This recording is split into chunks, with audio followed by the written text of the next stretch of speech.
আলোকসজ্জায় সজ্জিত যে ঝর্ণার সামনে আমি এখন দাঁড়িয়ে রয়েছি, এই ঝর্ণার আদলেই নামকরণ করা হয়েছে শাপলা চত্বর, যার অবদান মোংলা পোর্ট পৌরসভার সাবেক মেয়র জনাব জুলফিকার আলী।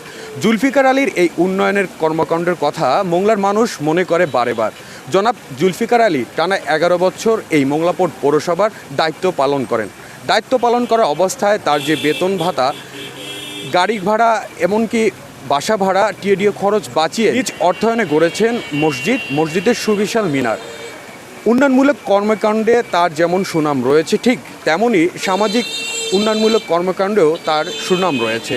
জাতীয়তাবাদী দল বিএনপির ভারপ্রাপ্ত চেয়ারম্যান তারেক রহমানের কথা বুকে ধারণ করেই দুস্থ শিক্ষার্থীদের দিয়েছেন কারিগরি শিক্ষার সুব্যবস্থা। জনাব জুলফিকার আলী মেয়র পদে থাকা অবস্থায় দুদক থেকে একাধিকবার তার অনুসন্ধান করেও তার বিরুদ্ধে কোনো প্রমাণ মেলেনি।